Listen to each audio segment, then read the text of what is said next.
মোথাবাড়ির আসল মাথা কে? পিছন থেকে কারা কলকাঠি নেড়েছে? ভোটের স্বার্থেই কি এমনটা করা হয়েছে?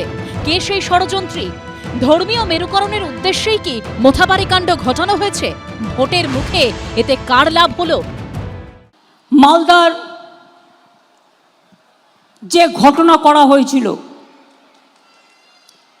যাদের অ্যাটাক করা হয়েছিল, যে করেছে তাকে হাতে নাতে ধরেছে জানেন? আমাদের সিআইডি। মুম্বাই থেকে বিজেপি ধার করে ওই মিমকে নিয়ে এসছে। আইএসএফ ওদের সাথে, কংগ্রেসেরও উস্কানি আছে আর বিজেপিরও উস্কানি আছে। অবিলম্বে সাবিনা ইয়াসমিন সহ চক্রান্তকারীদের গ্রেপ্তার করা হোক। এনআইএ অথবা সিবিআই তারা যে চার্জ নিয়েছে সময় ডিলে না করে, এভিডেন্স যেহেতু নষ্ট হবে, কালকে গাড়ির কাঁচ ভেঙেছে, আগুন লাগিয়েছে। 23 ও 29 এপ্রিল পশ্চিমবঙ্গে দুদফায় হতে চলেছে বিধানসভা ভোট।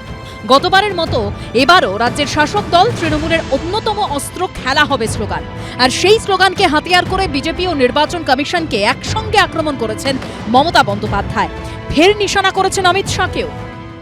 5টা রাজ্যে ভোট হচ্ছে, তাই তো?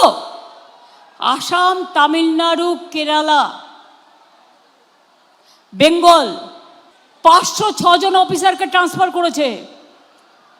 তার মধ্যে শুধু বাংলায় 483 জনকে ট্রান্সফার করেছে। বুঝতে পারছেন খেলাটা? এর চক্রান্তের খেলা বুঝে নেব। খেলা হবে দুরন্ত খেলা। 5 রাজ্যের যে ভোট হচ্ছে সেখানে কোথাও এসডিও অফিস পুড়েছে নাকি? কোথাও এরকম এনএইচ কোনো ন্যাশনাল হাইওয়ের ওপরে প্ররোচনামূলক বক্তৃতা দিয়ে জজ সাহেবদের আটকে রাখা হয়েছে? এখানে অনুপ্রেরণা দাত্রী মমতা বন্দ্যোপাধ্যায় এবং তার তৃণমূল কংগ্রেস, তারা এইসব গোলমালগুলো করেছেন, যার জন্য এইসব ঘটনা ঘটছে। বৃহস্পতিবার রাজ্যে এসে তৃণমূলকে উৎখাতের ডাক দেন অমিত শাহ। एक एक सीट कर जीतेंगे, 170 सीट तक जाएंगे, तब परिवर्तन होगा, ठीक है ना? इस बार ममता जी पूरे बंगाल में भी हारेगी और भवानीपुर में भी हारेगी। ও মোটা ভাই, যতই সন্ত্রাস করো ভাই, যতই কুৎসা করো ভাই, সবার বাড়িতে ইলেকশনের আগে যতই ইডি করো ভাই অনৈতিক, আমার সাথে যারা কাজ করত, বর্ডার আটকাতো, তাদের সময় সব করতে দিতাম না। তাই তোমরা বদলা নিতে গিয়ে বিজেপি জিতবে না সামনাসামনি। কেন্দ্রীয় এজেন্সি নিয়েও আক্রমণ শানান মমতা বন্দ্যোপাধ্যায়। আরে খবর আমাদের কাছেও আছে, কোথায় কোথায় টাকা ব্রিফকেসে করে কোন কেন্দ্রীয় এজেন্সি নিয়ে যাচ্ছে আর কার ঘরে ঢুকছে, সব রেখে দিয়েছি যত্ন করে, টাইমলি দিয়ে দেবো।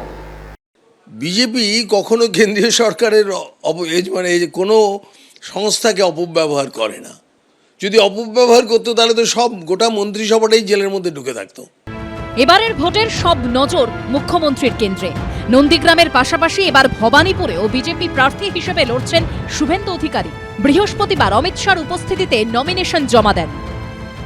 बंगाल चुनाव में 15 दिन तक मैं बंगाल में ही रहने वाला हूं। সবাইকে ভয় দেখানোর জন্য বলছে হাম 25 দিন বাংলা মে রহেগা। আমি বলছি তুমি 25 দিন কেন, তুমি 365 দিন থাকো, তাতেও কিছু যায় আসে না। তোমার মুখের মধ্যে অত্যাচারের চিহ্ন, স্বৈরাচারের চিহ্ন, দাঙ্গার চিহ্ন, এটা মাথায় রেখো। আক্রমণ পাল্টা আক্রমণ, সব মিলিয়ে সপ্তমে ভোটমুখী রাজ্যের পারদ। আশাবুল হোসেন, সুদীপ চক্রবর্তী ও শিবাশিস মৌলিকের রিপোর্ট, এবিপি আনন্দ। এবিপি আনন্দ, এগিয়ে থাকে, এগিয়ে রাখে।